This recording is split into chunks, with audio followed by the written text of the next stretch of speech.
అందరికీ నమస్తే అండి. ఉభయ తెలుగు రాష్ట్రాల్లో కూడా ఒక సంచలన వార్త, అయితే ఒక గాసిప్ మాత్రమే. అయితే గాసిప్ అయినా సరే నువ్వు ఎందుకు చెప్తున్నావు అని మీకు అనిపించవచ్చు.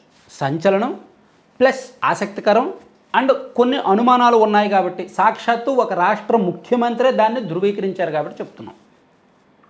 సో గాసిప్ అనేది నిజమో కాదో చెప్పలేం. అది చెప్పాలి అంటే దానికి సంబంధించిన భేటీ అవన్నీ ఫోటోలు రావాలి. ఫోటోలు ఏం బయటకు రావాలి. కానీ రేవంత్ రెడ్డి గారు కన్ఫర్మ్ చేశారు. అదేంటంటే నారా లోకేష్ గారిని తెలంగాణ మాజీ మంత్రి బీఆర్ఎస్ పార్టీ ముఖ్య నేత కేటీఆర్ గారు రహస్యంగా కలిశారు. ఇద్దరూ కలిపి సుదీర్ఘ మంతనాలు జరిపారు. ఇద్దరూ కలిపి సీక్రెట్ డిన్నర్ చేశారు. దాదాపుగా 3 అవర్స్ పైగా మాట్లాడారు అనేది ఒక అంశం అన్నమాట. అది రాజకీయ వర్గాల్లో చర్చనీయాంశంగా మారింది. ఇది నిన్న ఉదయం నుంచి తెలంగాణ కాంగ్రెస్ నేతలు తెర మీదకి తీసుకొచ్చారు. తెలంగాణలో కాంగ్రెస్ పార్టీ సోషల్ మీడియా మొత్తం ఇదే విషయం మీద విపరీతంగా చర్చ నడుస్తోంది. కాంగ్రెస్ పార్టీ నాయకులు కూడా మీడియాతో మాట్లాడుతున్నారు. రేవంత్ రెడ్డి గారు కూడా ఇదే విషయం చెప్పారు. కేటీఆర్ లోకేష్ భేటీ అయ్యారు అని. ఒకవైపు బనకచర్ల మీద కేటీఆర్ హరీష్ రావు ఇష్టం వచ్చినట్టు మాట్లాడుతున్నారు. అక్కడ ఆంధ్రప్రదేశ్ ప్రభుత్వాన్ని తప్పు పడుతున్నారు, మమ్మల్ని తప్పు పడుతున్నారు. కానీ వాళ్ళతో సీక్రెట్గా డిన్నర్ మీటింగ్లకు వెళ్తున్నారు అని చెప్పి లోకేష్ గారు కేటీఆర్ గారు కలిసిన అంశాన్ని రేవంత్ రెడ్డి గారు చెప్పారు. అప్పుడు ఒక మీడియా ప్రతినిధి అడిగారు, మీరేమైనా ఫోన్ ట్యాపింగ్ చేస్తున్నారా, అందుకే వాళ్ళు కలిసినట్టు మీకు తెలిసిందా అని అడిగితే, లేదు వాళ్ళ పార్టీ వాళ్ళే చెప్తున్నారు, మా సోర్సులు మాకు ఉంటాయి కదా, ఇంటర్నల్ కనెక్షన్స్ ఉంటాయి కదా, వాళ్ళ పార్టీ వాళ్ళు మాట్లాడుకుంటే మాకు తెలిసిందే అన్నాడు. అంటే ఇక్కడ రేవంత్ రెడ్డి గారు చెప్పిన మాట వాస్తవమే, కానీ ఆయనకు తెలిసిందేంటి, ఏ ఫోటోలో వీడియోలో బయటకు రాలేదు, ఫోన్ కాల్స్ ఫోన్ ట్యాపింగ్ బయటకు రాలేదు. ఆ పార్టీలో కొంతమంది నాయకులు చెప్తే తెలిసిందంట. సో ఇప్పుడు దీన్ని ధృవీకరించాల్సిన బాధ్యత ధృవీకరించాలి అనుకుంటే కేటీఆర్ గారు చెప్పాలి, అవును లోకేష్ గారిని కలిశాను అని, లేదా లోకేష్ గారు చెప్పాలి, అవును కేటీఆర్ గారిని కలిశాను అని. ఇద్దరూ చెప్పరు. ఇద్దరికి చెప్పాల్సిన అవసరం లేదు. ఇద్దరూ చెప్పినా ఆ పార్టీ క్యాడర్ యాక్సెప్ట్ చేయదు, ఈ పార్టీ క్యాడర్ యాక్సెప్ట్ చేయదు. అస్సలు చేసే పరిస్థితి లేదు. లోకేష్ గారు నిజంగా కేటీఆర్ గారిని కలిశారు అంటే తెలుగుదేశం పార్టీ వాళ్ళే లోకేష్ గారిని తిడతారు. కేటీఆర్ గారు నిజంగా లోకేష్ గారిని కలిశారు అంటే బీఆర్ఎస్ పార్టీ వాళ్ళు చాలామంది, సగం మందికి పైగా కేటీఆర్ గారిని తప్పుపడతారు.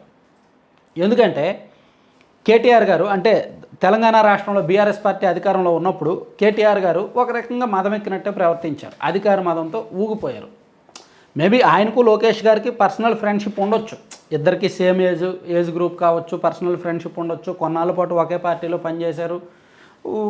అప్పట్లో 2009 ఎన్నికల్లో పొత్తు కూడా పెట్టుకున్నారు కదా మహాకూటమి. కాబట్టి పర్సనల్ ఫ్రెండ్షిప్ ఎలా ఉన్నప్పటికీ ఈవెన్ చంద్రబాబు నాయుడు గారు 2023 సెప్టెంబర్లో చంద్రబాబు గారు అరెస్ట్ అయినప్పుడు కేటీఆర్ గారు నేరుగా లోకేష్ గారికి ఫోన్ చేసి పరామర్శించానని కూడా ఆయనే చెప్పాడు.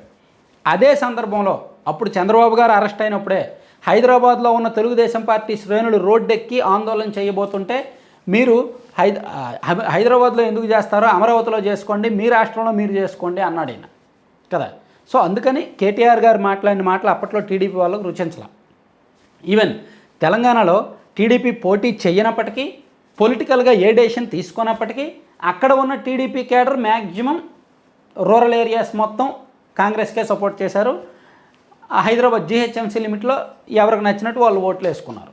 అయితే టీడీపీ స్ట్రాంగ్ జీహెచ్ఎంసీ లిమిట్లో టీడీపీ స్ట్రాంగ్గా ఉన్న, టీడీపీ ఓట్ బ్యాంక్ ఎక్కువగా ఉన్న నియోజకవర్గాల్లో బీఆర్ఎస్ పార్టీ భారీ మెజార్టీలతో గెలిచింది. సో అందుకని అక్కడ సెటిలర్స్ బీఆర్ఎస్కే ఓటేశారేమో భయానికి వెళ్ళి అనే అనుమానం కూడా కాంగ్రెస్ వాళ్ళలో ఉంది. సరే, ఈ రాజకీయ పరిణామాలు ఎలా ఉన్నప్పటికీ వీళ్ళిద్దరూ నిజంగా కలిశారా లేదా అనేది అయితే ఎవరికి క్లారిటీ లేదు, ఎవరూ కన్ఫర్మ్ చేయట్లేదు. గాసిప్గానే ఉంది. వీళ్ళిద్దరూ కూడా బయటికి చెప్పరు, చెప్పే అవకాశం లేదు. అలా చెప్తే వాళ్ళ పార్టీల క్యాడర్ యాక్సెప్ట్ చేయరు. అయితే కలిశారు, కలవాల్సిన అవసరం ఏముందంటే ఇద్దరికి కలవాల్సిన అవసరం లోకేష్ గారికి ఉండకపోవచ్చు, ఎందుకంటే అధికారంలో ఉన్నారు కాబట్టి. కానీ కేటీఆర్ గారికి ఉంది. ఎందుకంటే తెలంగాణలో ఉన్న తెలుగుదేశం పార్టీ క్యాడర్ అవసరం ఎప్పటికైనా బీఆర్ఎస్ పార్టీకి ఉంటుంది. బీఆర్ఎస్ పార్టీ మూలాలు, అంతర్గత అంశాలు కూడా టీడీపీతో లింక్ అయి ఉన్నాయి. తెలుగుదేశం పార్టీ నుంచి బయటకు వెళ్ళిన తర్వాతే కేసీఆర్ గారు పార్టీ పెట్టారు కదా. కాబట్టి అవసరం రావచ్చు, భవిష్యత్తులో ఏదైనా అవసరం రావచ్చు, రేపు పొద్దున్న జీహెచ్ఎంసీ ఎలక్షన్స్లో అయినా అవసరం రావచ్చు.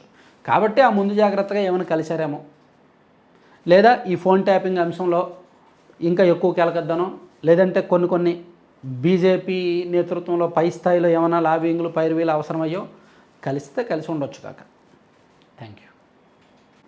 సరే, కంటెంట్కి సంబంధం లేకుండా మీరు ఒకసారి స్క్రీన్ మీద చూస్తున్నారు కదా, లడ్డూ పళ్ళెం అండి. ఇది ప్యూర్లీ దాదాపుగా ఒక 20 మంది మహిళలు కలిపి హోమ్ మేడ్ తయారు చేస్తున్న ఆర్గానిక్ ఫుడ్ అనమాట. రాగి, సజ్జ, జొన్న, కొర్ర, బాదం, జీడిపప్పు, డ్రై ఫ్రూట్స్ అండ్ పొద్దుతిరుగుడు సీడ్స్ కావచ్చు, గుమ్మడి సీడ్స్ కావచ్చు, అవిసె గింజలు కావచ్చు, ఇలా దాదాపుగా ఒక 20 రకాలతో చేస్తున్నారు. ఇందులో షుగర్ ఫ్రీ ఉంటుంది, మఖానా ఉంటుంది, అలాగే హాట్ స్నాక్స్ ఉన్నాయి, ప్రోటీన్ పౌడర్ ఉంది, డ్రై డేట్స్ పౌడర్ ఉంది, అండ్ వీట్ స్ప్రౌట్స్ పౌడర్ ఉంది. ఇలా రకరకాలుగా ఉన్నాయి. ఇవన్నీ కూడా ప్యూర్ ఇంగ్రీడియంట్స్తో రైతులు ఎటువంటి ఎరువులు లేకుండా సేంద్రియ పద్ధతుల్లో పండించిన దీంతో, అలాగే సహజసిద్ధమైన మంచి నెయ్యితో ప్యూర్గా చేస్తున్నారు. సో మీకు నచ్చితే కొనాలి అనుకుంటే laddupalem.com అని స్క్రీన్ మీద కనిపిస్తున్న వెబ్సైట్ విజిట్ చేయండి. అండ్ 9997839994 అని ఆ నెంబర్కి వాట్సాప్ చేయండి, లేదా కాల్ చేసైనా సరే ఆర్డర్ చేయండి. నచ్చితే మళ్ళీ రిపీట్ చేయండి. Thank you.